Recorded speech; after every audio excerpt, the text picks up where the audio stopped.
right. What is going on, everybody? Welcome to another Three Geeks conversation. Today we are joined by Chris Bartlett. Chris, how are you doing? I'm doing great. Thanks so much for having me, you guys. Absolutely. So the question I like to ask everybody is, where are you from originally? Originally, I was born in California. Grew up half my life in Arizona, and the second half in Northern California, and now I live here in Los Angeles. Awesome. And so, Yeah. what made you want to be an actor? Did you stumble across it? Like, what was your journey? What I wanted to be an actor. Really, in 1983, I saw a documentary called "The Making of Star Wars." It aired on television after Return of the Jedi was in theaters, and I saw all the work that the people were doing behind the scenes, and it just made me feel like, wow, I want to make fun things for people to watch too, tell fun stories, and that was it. But I didn't become an actor until I was 36. So I figured that you know, I'll never be able to be an actor, so I'll just enjoy it from afar. But when I was about 30, uh, I started building costumes. You know, like what we call cosplay now. Back in 2000, it was just kind of costuming, and uh, and so I would go to conventions and wear the costumes that I build, and I would play these characters that were Star Wars characters, but characters that I tried to make them feel real, and it was during that time that someone in a galaxy far away saw a clip of me doing that, and and I got an email to come in for an audition. But that was when I was, like I said, 36, and then I wasn't a regular on television until I was 48. That was So in The tell us Mandalorian. about pitching Lucas. Like, how do you get involved with that? How did I get involved with Pitching Lucas? Oh, there was a film, a fan-made film called Pitching Lucas years and years ago that we were just getting together. We had a great story about what it might be like to pitch new stories to George Lucas. This was probably in 2004 or five, maybe, and it was a great story where George is sort of reclining on his dais, like kind of like Jabba the Hutt, I guess, and he's listening to pitches.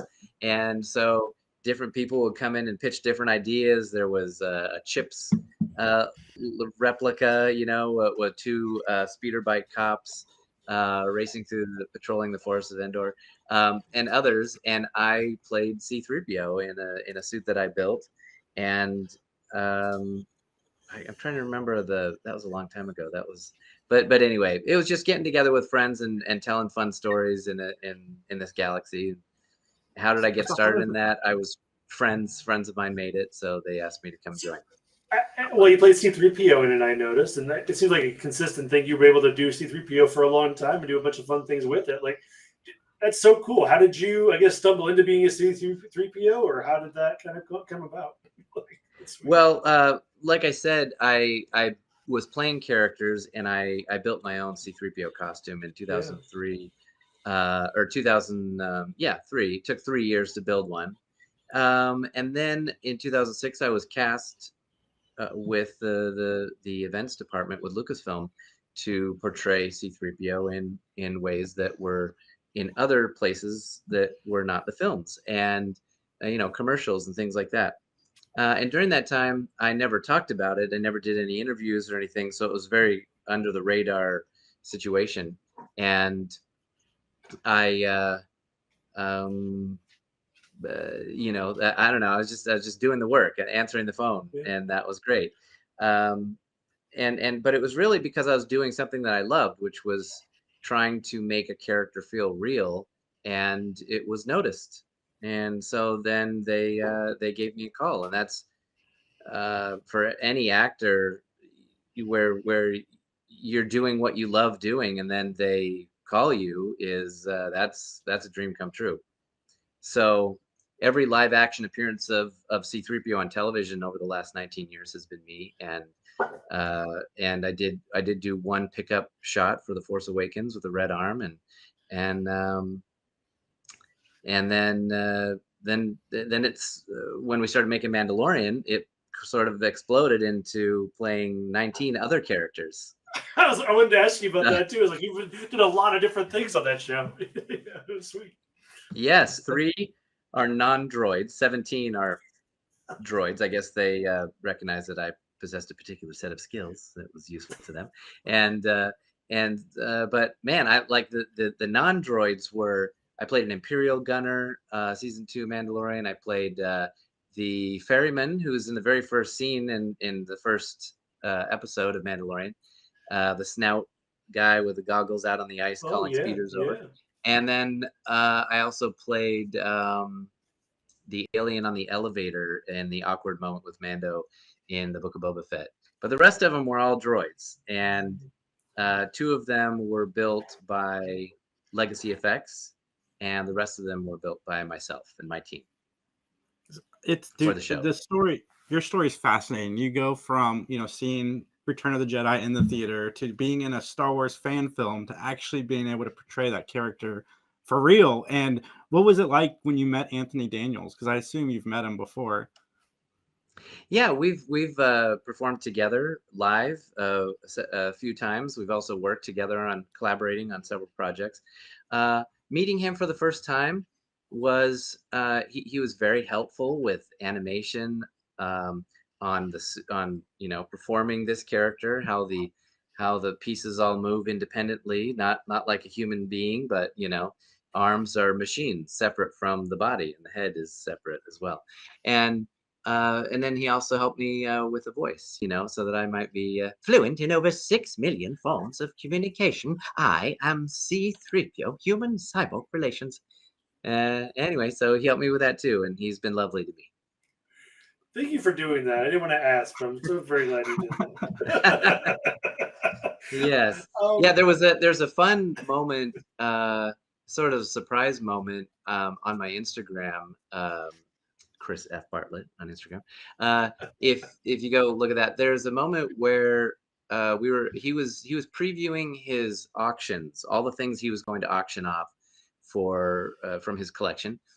I had received an invitation like 1 or 2 days before, so I hadn't even known I was going to be going. They asked me to come, and he didn't know I was going to be there either. But there's this really fun moment where he's amazing at crowd work, right? He takes the microphone, he goes out into the crowd, and he's just so good at that. And he was looking for somebody who could do the voice with an English accent. But I was just there to be entertained and listen to his story, so I didn't raise my hand. I was just listening. And he asked somebody who knew part of the line, but was not sure how to do the British accent. And so he moved on from him and said, anybody else? And somebody behind me said, oh, Chris. And I said, I just sort of raised my hand just a little bit in case he saw it. And if he didn't, that's fine. But he did. And he, as he's handing me the microphone, I'm out of context for him at this moment. He doesn't, we're not supposed to be in the same room at that, at that scheduled time. And he hands me the microphone. And as he's handing me the microphone, I see that he is recognizing that, oh, we know each other, right? And I said, did you hear that? They've shut down the main reactor. It will be destroyed for sure. This is madness. And he says, okay. And then the crowd responded positively, and that was fun. And then it goes on a little bit longer if you go look at the Instagram. That's awesome. So that was That's really so much fun moment. Yeah. So I wanted to dig into your cosplay, if you don't mind, because how much of that translated to your actual production level droid work? You know what I mean? Did you learn a lot from it, or did you? I guess I'm speaking to all my cosplay fans out there. They're like, hey, how close am I to the real thing when we get down to it? You know what I mean? Yeah. The secret to effective cosplaying, I guess you could say, is to play the character and have the costume look good on you. So it doesn't. It's not so much that it's the exact measurements or down to the centimeter width or whatever, but if it looks right on you, proportionate and everything, and then you make an attempt to play the character. Maybe you have the energy of this character. Maybe you're a cold killing bounty hunter, or you're an upset protocol droid. You know, if you're doing the movement, and maybe even you make an attempt at the voice. Maybe you're just maybe you're a stormtrooper. All right, we'll check it out. You know, that anything to add to the character, because you don't just want to be a person in a costume. Or maybe that's enough. Some people that's enough, and that's cool, you know. But if you want to be an actor, try playing the character in the costume, and it really makes a big difference. Especially sort of erases any blemishes or imperfections in the costume. And to your question about how the costume build helped me in building stuff for the film. If it did at all, yeah. Yeah, I did. I was building them for high mileage performances, you know, as a lot of cosplayers do, because they're wearing them, you know, throughout the year, maybe every other weekend or something, and they're, you know, building them for high mileage. So you don't want stuff to just be lightly glued together and it could fall off or whatever.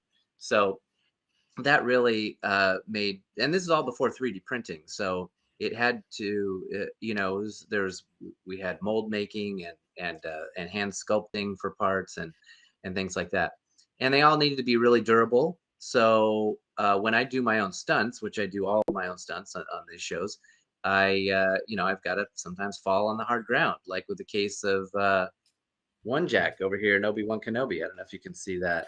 That was one of the production heads that I used for the show. One Jack, I had to fall on the hard ground. And when you see it on TV, it happens once.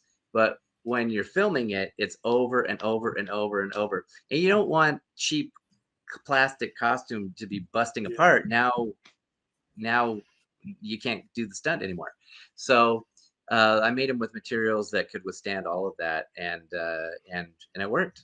So and I'm blessed to be able to have people on my team that are very close friends that I've known for years and years that I bring with me. And you know, I had to figure out most of the stuff myself, but it's nice when I have experts who like maybe know, you know, how to rewire a set of eyes, or how to I don't know, make a custom voice unit so that it sounds nice and clear and robust, but takes up minimal space in a voice amplifier. So yeah, I built them for high mileage performances, and that translated well to production. So what is it like the first time you do C-3PO officially? Like, what's going through your head? I think Good Morning America or maybe Ant Farm were the first times, but like, what's going through your head during that process? Like, I'm finally here. Like, this is my life now. This is. Well, each time you do it, it's just a one-time thing. You don't have the foresight of knowing how many times this is going to happen. It's just any actor, you're just doing it this one time. You know, if you're cast in a role and you're shooting, I'm going to be shooting for 2 days on a set. That's it. There's no like, you're going to be doing this for 19 years. And so I just treated every moment as the most special moment I could for this character and for my, you know, personal, I don't know, work. And the first time was actually a McDonald's commercial, where, you know, being on camera, and that was funny. It was like if you look up McDonald's Clone Wars, I think that will bring it up on YouTube. And it is C-3PO and R2-D2 with this young man who is a Jedi Padawan, and he's using the Force, and it's all about, you know, a Happy Meal. And it was all tying into the Clone Wars animated show. So what was cool about that was I was on a real set, like a bridge of a spaceship, and everyone treated this character that I was portraying as famous as Elvis. You know, I mean, it was so special to be part of that, and I never ever would do anything that would cast that character in anyone's mind as inappropriate or doing anything that was out of ordinary or out of character. And so many times, yeah. So anyway, to answer your question, it was I just treated it really as this could be the only time that I do it, and I want to make the best impression for this character, and also for the the commercial we were doing. But I will tell you, Jason, the first time I was in a Star Wars narrative, which is a TV show or a film, was the first day on Mandalorian. Because before that, it was all commercials, or like the Oscars, or a Super Bowl commercial, or live appearance on a red carpet or something. None of those were like real narratives; they were appearances. And so when I stepped foot as the ferryman for the first time on that icy pier on whatever that planet was, I felt like all of my life of fandom flashed before my eyes, and everything slowed down, and my footsteps on the pier, and it's just, everything goes out at that point. And I was just so grateful and so thankful to be working on such a special project with such talented, cool, creative people. And it was really, kind of emotional moment. But you're a professional and you keep it all in, and you just, do what you're there to do. What's it like when Dave Filoni and Jon Favreau keep calling you back? That's got to be awesome. I mean, that's got to be a good feeling. Yeah, well, it is. You're right. Working with they're both super creative people who love Star Wars and very collaborative. So just to give you a little behind the scenes, when I was working on the Ferryman, I was doing the rehearsal with Dave and John and Brendan Wayne and the Blue Mithril Horatio Sands. And all my lines are in English. In the show, he sounds like that. And all my lines were in English too, so you understand what he's saying and what he's doing. So I just brought a voice that I just made up. The worst they could say is, really not that bad. What I did was I said, I thought maybe he's like an old Soviet used car salesman. Well, this speeder is brand new. We just arrived on the Spinwood freighter. And John says, oh, that's good. Let's cartoon it down a little bit. And I go, okay, yeah. So I'll make him a little sleepier, a little less cartoony. And then the discussion was, he's an alien. Would he speak an alien language? And I said, actually, yes, he would. Star Wars fans are totally fine with subtitles, Greedo and Jabba the Hutt. It would be more appropriate for this character to be, Anyway, that was the discussion we were having. And at the moment, we were like, well, just keep going the way that you're doing, and we'll figure it out later. And that's kind of been how it is with all my characters. I will learn all the lines, perform them with all the emotion that this character would on set. So when you're with your scene partner, it makes sense for them, and it gives something for them to react to, which is, what all we're trying to do on set. Yeah. Because you've kind of played multiple characters in the same series, is it hard to jump in and out of character? Like, have you ever had to have the same character, or I guess multiple characters in an episode? Does that make it harder, or not really? Or? Multiple characters in one episode, yes, but we're not filming those on the same day. So one day I'm an RA-7 Death Star droid, which is like a security camera. That's his energy, or I might be C1D1 in Ahsoka, where I've noticed that there have been, in fact, HK class assassin droids, and there's one leaving right there. And I'm just doing my duty. And so, but what's cool is, Justin, since I know all the characters that I play, I get to play them all with different personalities. I know how different they are. It might be a server droid in Garza's Cantina in Boba Fett, or maybe it's Q90, who is the bounty hunter droid in Mandalorian who flies Mando's ship. He doesn't like that. Or it could be a teacher droid. There's a oh, you can't see it. The teacher droid where Grogu is stealing the little blue cookies from his classmates. But they're all different. And I'll just give you a little insight, okay? Q90 is a bounty hunter droid who's a cold killing machine who's the smartest guy in the room. And he knows that. He's also the best pilot of all of them. And he knows that. So that's a cool attitude to play. But he's a machine, so he's he looks like a praying mantis, Q90. And so I went home and looked at praying mantis videos to see like how would a praying mantis move. Maybe that's how I'll make him feel like. Their heads stand still while their bodies are moving, like this kind of thing. And so that's how I played him. The teacher is unlike C-3PO. C-3PO is always in the wrong place. He's never there. He's never programmed for what he's supposed to do, or he's never performing the act for what he's programmed, which is etiquette and protocol is my primary function. And so he's always often frantic and in danger or flying a ship that he doesn't want to be flying. And so he has this energy that's very tight. The teacher droid, she is exactly where she's supposed to be. So her movements are all very, very calm. She's addressing the class. She's gesturing to the star map. And so everything is very calm because she's where she's supposed to be. The traffic droid in Book of Boba Fett, who gets almost run over by the speeder during the crazy scooter chase, that he looks like he's 300 years old. He's all greasy and grimy. The bolts are all loose. So I played him like, oh, my goodness, where are we? Kind of thing. So I get to play them all different because I feel like they're all my kids. So I know them all very well. Yeah. So what's it like being at the White House as C-3PO meeting the president? Well, it was a surprise, to be sure.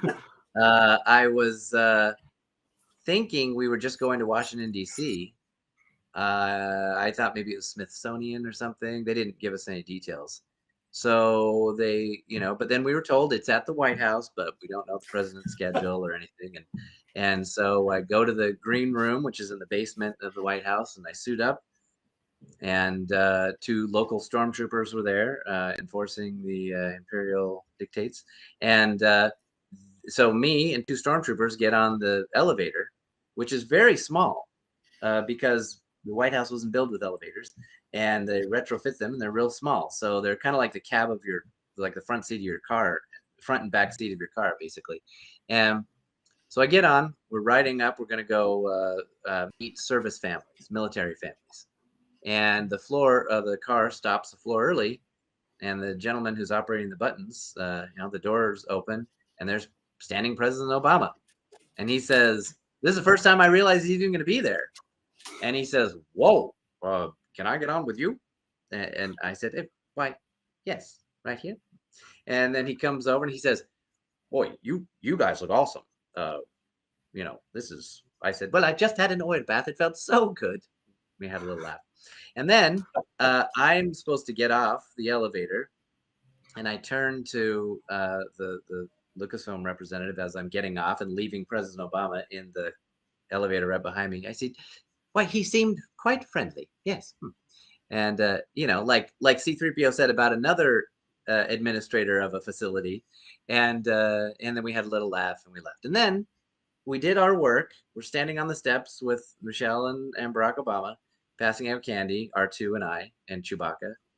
And then the Secret Service comes over and says, "C-3PO, you need to come with me and bring your little friend." And so we follow Secret Service, and we go to this other private little Halloween party going on, which was the first daughters, and their favorite characters are C-3PO and R2-D2. So we got to have a nice little moment entertaining them and talking to them with their friends. And then afterwards, we go to have the picture, and the picture is with the president and his wife. And so we go to do that, and President Obama says, he says, C-3PO, can you stand next to me? Oh, wait, can you say something to Michelle for me? And I said, oh, Mrs. Obama, it's our pleasure to be here. Thank you for the invitation. And so we had this big laugh, and then we took this photo, and then it took about a year and a half to get the photo. But still, I feel like that's kind of a small club, and I feel 1,000%, it's a very. small club. Oh my god. What's that? It's 1,000% a small club. I was Yeah. agree with you. Very much so.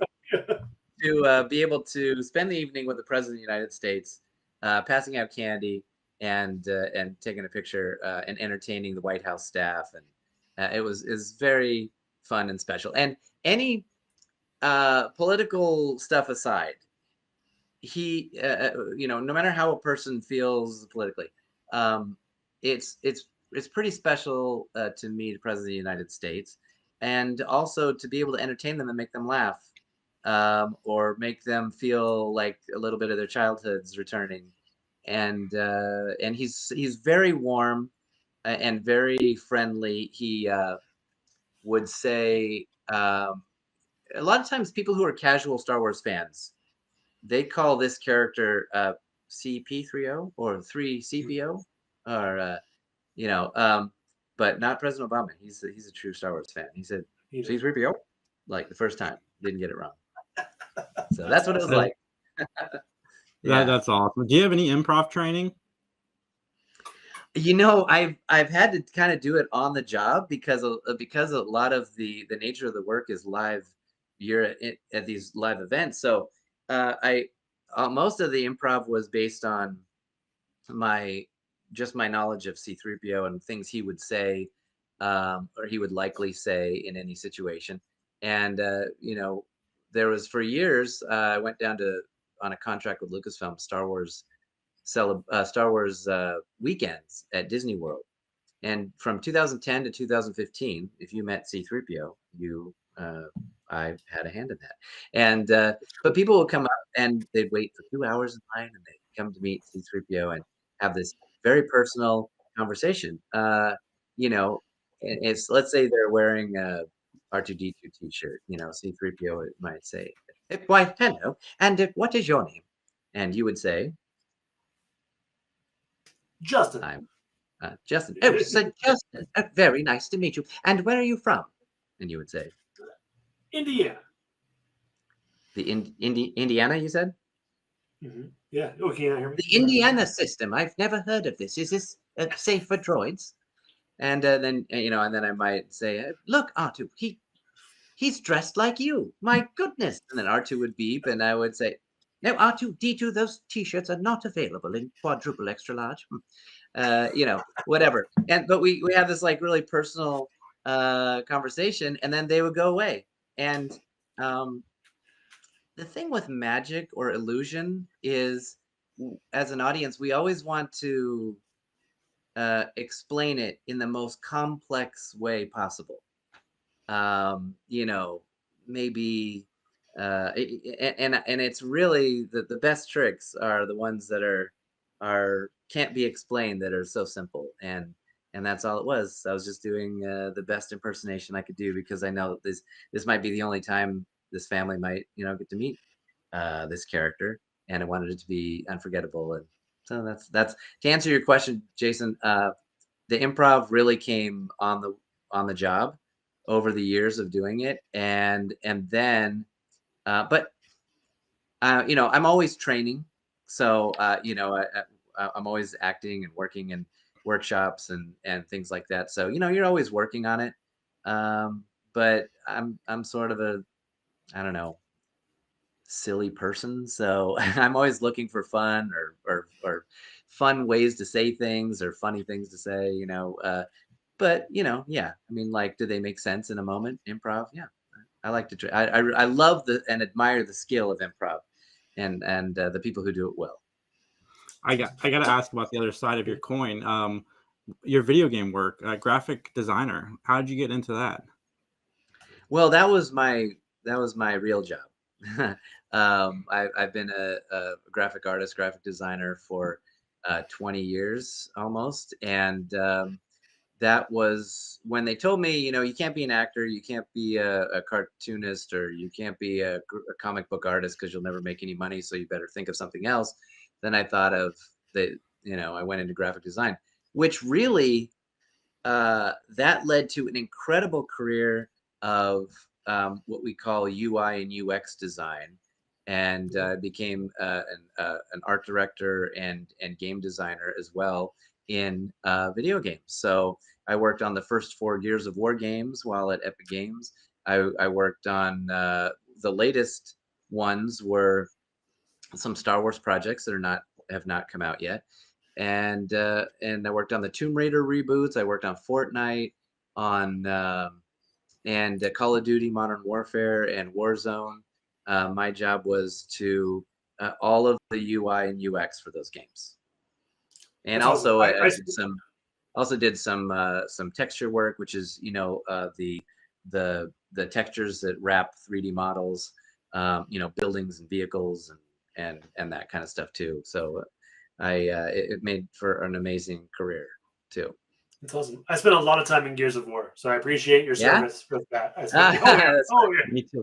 Okay, well, Justin, do you remember I think it was Gears of War 3 where you could collect things that you see on the ground. They'd have like a little shimmer, and you go over to them and you pop it up. Yeah, I think so. Yeah. And it pops up on the screen, and it might be like a magazine cover, or it might be an ancient Locust tablet, or it might be anything like that. I designed how all of those look, and I also created all of the textures for all those as well. So if you go back and play Gears of War, I think it was 2 and 3, maybe we had collectibles, but I can't remember. But that was one thing. If you guys played awesome. Fortnite, my nephew has beat me in Fortnite a lot. If that answers any questions you have. Well, have you? But you've played it. Yes. Okay. So when your character goes into build mode, he opens up. You're looking over his shoulder, and he opens up a little blueprint, and then he starts building. Right. Yeah. If you back up your character to a wall, and then go into build mode, because the camera's compressed to right here, he opens the blueprint, and you can see almost, it fills a lot of more of the screen. And if you look in the lower right corner, it says see Bartlett, because I'm the artist who created the blueprint for Fortnite. Yeah, that's awesome. That's cool. Yeah, that's super cool. Yeah. Thanks. So my last question for you, and then Justin, you can go. What was Shining Vale you worked on recently with Courtney Cox? How was that experience? And was it different than your Star Wars experience? You played creepy. It was very different. It was very different. I played a character, the villain of season 2, which is the creepy goat. He didn't have any other name other than Satan. So the way that worked was I got a call from the production of Shining Vale. They said, we know about your work on Mandalorian, and we would like you to come on. So there was no audition or anything. There was just a discussion about the nature of the scenes that I would be doing. Okay. And the scenes were kind of sensitive. And what I mean by that is there needed to be what we call an intimacy coordinator on set. All of these gestures made it seem like it was going to be way more graphic than it was, and it wasn't. It was what it is. Shining Vale is a dark comedy that pays homage to all the classic horror movies. So you might be watching an episode of Shining Vale, and the curtains will be the carpet pattern from The Shining, or in one of my scenes, it's an homage to a scene in Rosemary's Baby. So in season 2, I worked with Greg Kinnear and Courtney Cox and Mira Sorvino, and also the younger actors as well who play the kids. And I do a lot of standing and staring, because the nature of the character is supposed to be very unsettling. But so while he didn't have any lines, he had a lot of action, creepy goat action. And so my role was a very intimate scene with Courtney Cox, and it was, I mean, I don't know if you've watched it, season 2 Shining Vale, but the scene I don't know, this is probably a family show, but the scene was um, in this room, bathed in red and smoke, and 13 women standing around with smiles strapped to their faces like this, and they're all supposed to be watching this sort of ritualistic, I don't know, creepy conception scene. And the director says, I didn't have any details. I'd been trying for weeks to get details about this moment, this scene, this big scene that they made such a big deal about. What is this gonna look like? What's my action? Where's the camera gonna be? And I couldn't get any details. And so so I just like to go on set. I don't like to stay in my trailer. I like to see the work happening, and I like to see creative people working and stuff. So I'm sitting there in my creepy goat suit, which is just kind of like a fuzzy, like a Cookie Monster kind of a suit, but brown and tan. And then the top is like this. The head is like this rotting taxidermy gone bad goat head. It's really really gross looking.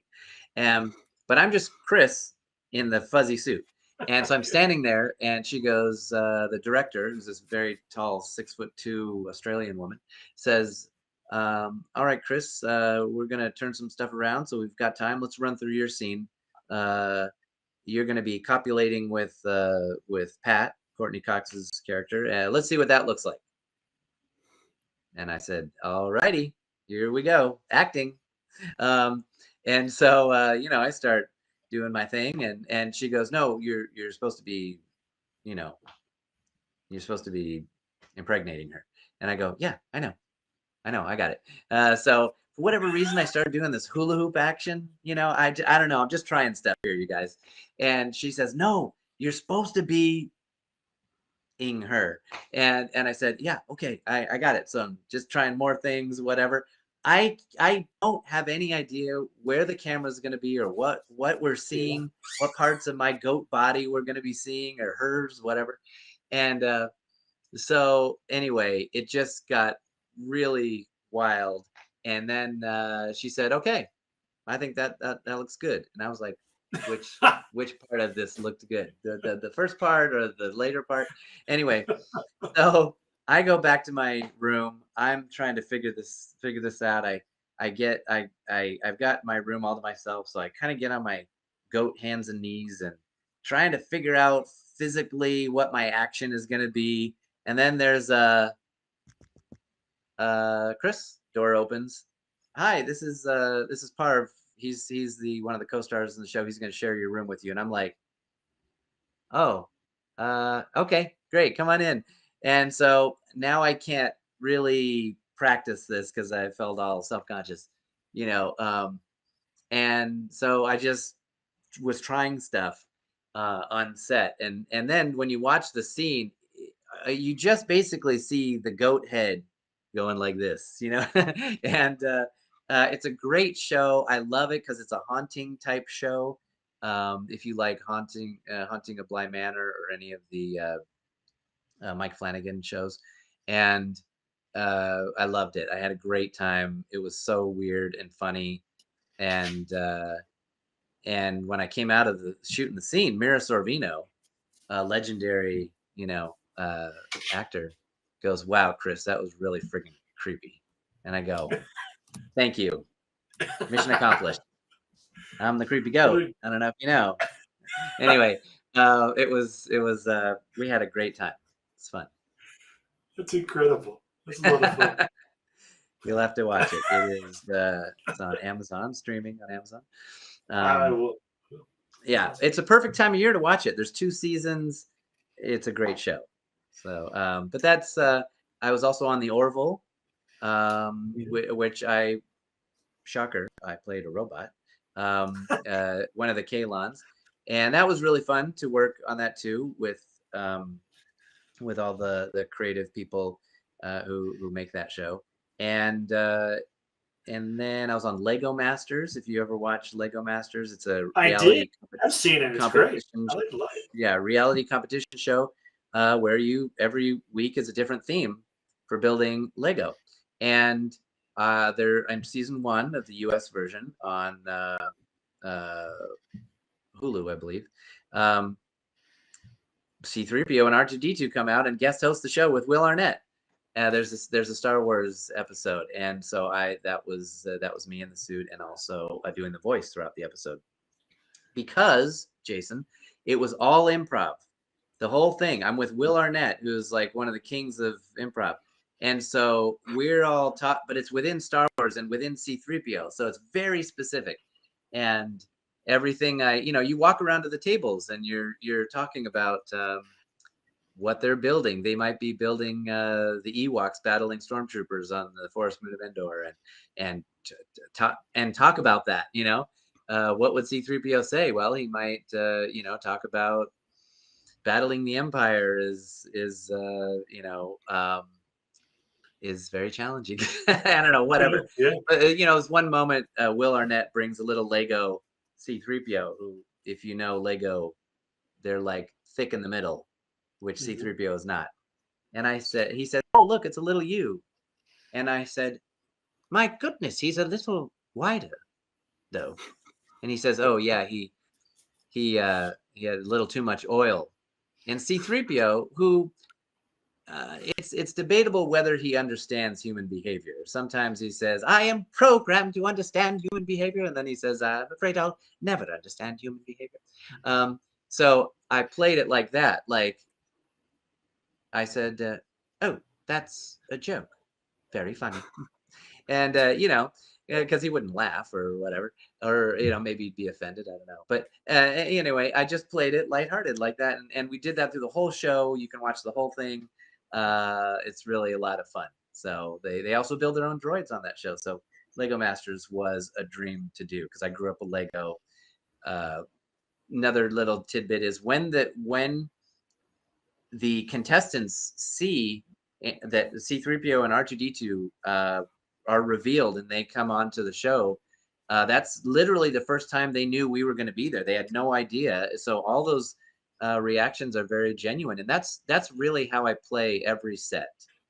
Is I come out in the full character because if you're on a Star Wars set, there's a lot of behind the scenes stuff you're seeing. You're seeing camera people and lighting people and grip and crew and other actors and stuff, which are just human beings that are playing in this world.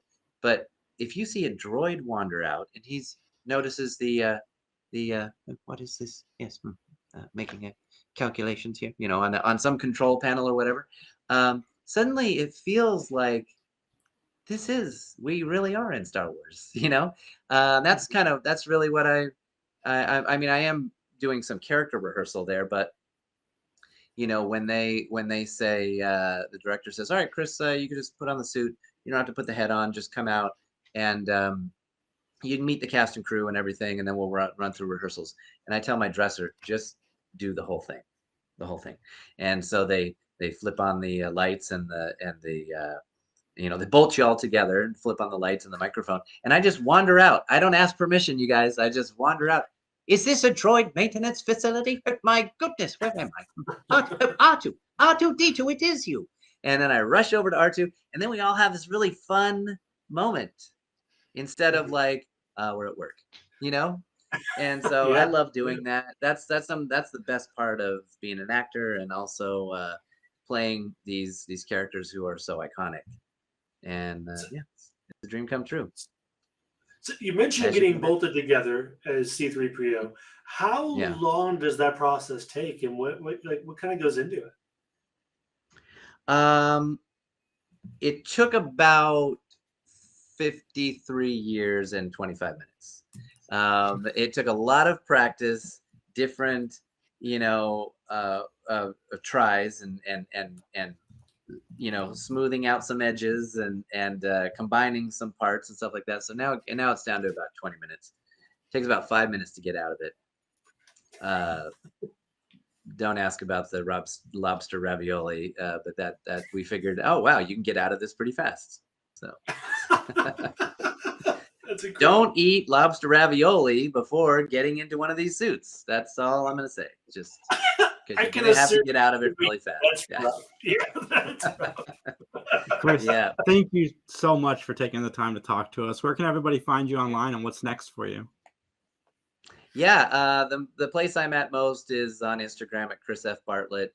I've got 2 other Instagrams that are car and motorcycle related. There's Bartlett Motorcycles. There's the Falcon van. I have a 1962 Ford Falcon van, window bus, that I have restored, and I drive around and take dumb pictures of it. So you can check out those. That's really where I am the most. I answer my messages there. And where can you see me next? I'll be coming to Milwaukee at the Southridge. I think it's the Southridge Mall, December 13th through the 15th, where I'll be doing signing and talking to fans and stuff. We've had a busy convention year, and it's just sort of winding down. So I think that's the last one of the year. Then